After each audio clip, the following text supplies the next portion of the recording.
السلام عليكم ورحمة الله. معاكم مطبخ إيمي. النهاردة نعمل مع بعض البفتيك بطريقة سهلة وبسيطة إن شاء الله.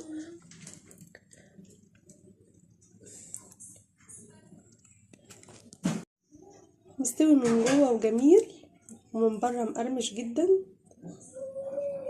مكوناته سهلة وبسيطة. أول حاجة هنا بقى معايا بصلاية وسط كده، بشرتها ناعم قوي. هجيب بقى كده طبق فاضي واجيب مصفى وانزل بقى كده البصلايه بتاعتي عشان انا عايزه بس الميه بتاعتها، واحط لها بقى كده معلقه صغيره من الملح، معلقه صغيره من الملح. بعد ما ضفنا بقى ميه البصل بتاعتنا معلقتين كبار من الخل. معايا بقى هنا معلقه من الفلفل الاسود، معلقه صغيره برضو من الملح، معلقه صغيره من البهارات. نبتدي نضيفهم كده ونقلبهم بقى كده كويس.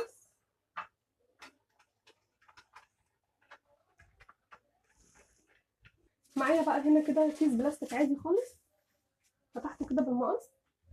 نبتدي بقى ننزل الشرايح بتاعه البفتيك بتاعتنا كده، عشان لازم ندق عليها عشان يبقى يستوي معانا كويس.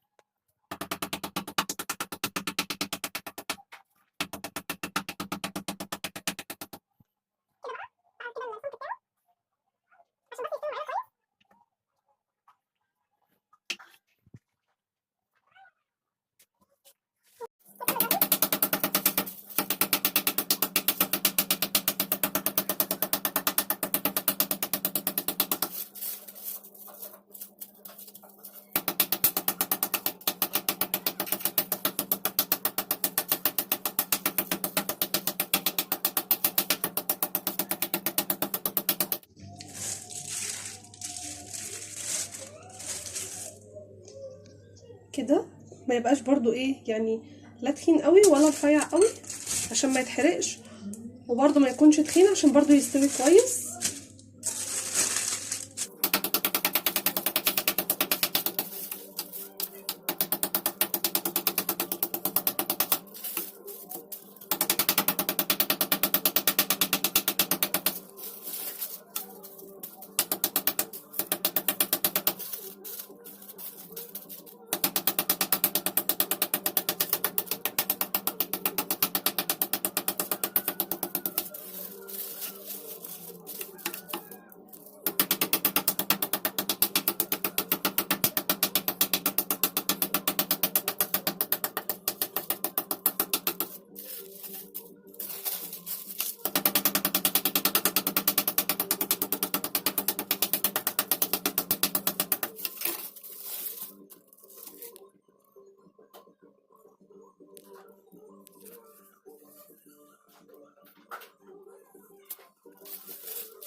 ادي بقى الخليط اهو بتاعنا، ضفنا له معلقتين من الكاتشب كده.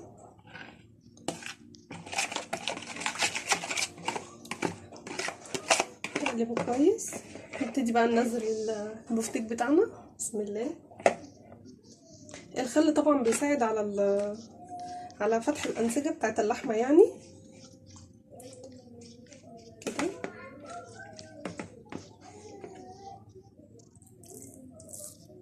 كده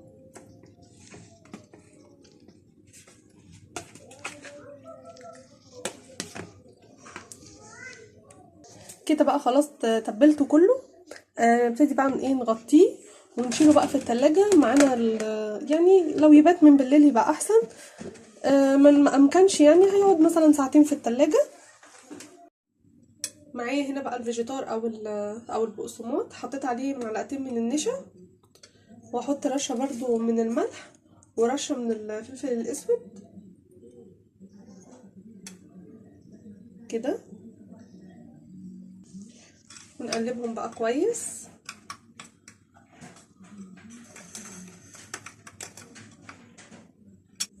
معايا بقى هنا كده حبايتين من البيض،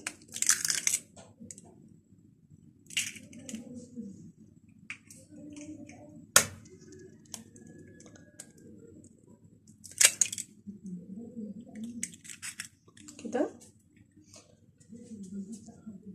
نحط عليهم برضو رشة من الملح ورشة من الفلفل الاسود، رشة صغيرة كده من الملح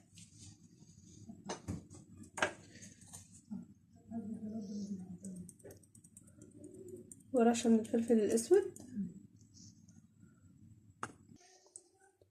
ونحط بقى عليهم ربع كوباية صغيرة من اللبن ونربهم بقى كويس.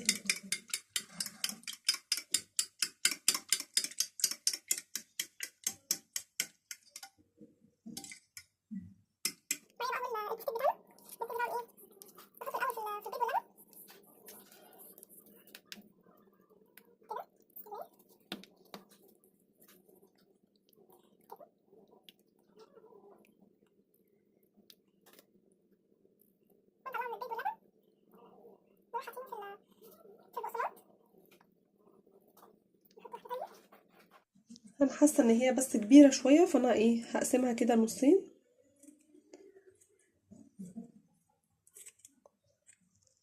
كده واكمل.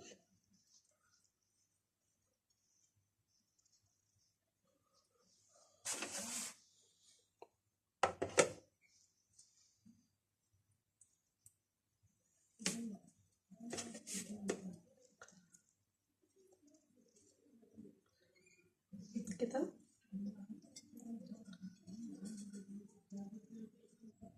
انا كده بعد ما تبلته خلاص بالبقسماط والنشا والبيض واللبن وكده، انا بس قصيته نصين عشان بس كانت القطعه كبيره شويه. دلوقتي هدخله بقى الفريزر معايا، هيقعد بس نص ساعه في الفريزر، الطبقه دي بس تمسك فيه، وبعد كده هنقليه في الزيت على طول. ادي بقى البفتيك بعد ما خرجته من الفريزر، قعد نص ساعة معايا في الفريزر، وبعد كده معايا بقى زيت غزير وسخن.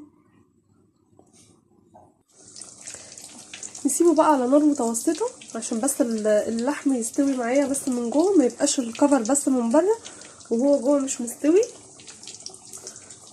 على نار متوسطة بس كده شوية. وادي بقى البفتيك بعد ما طلع معايا، يعني بصوا شكله عامل ازاي، جميل جدا وبطريقة سهلة جدا وبسيطة.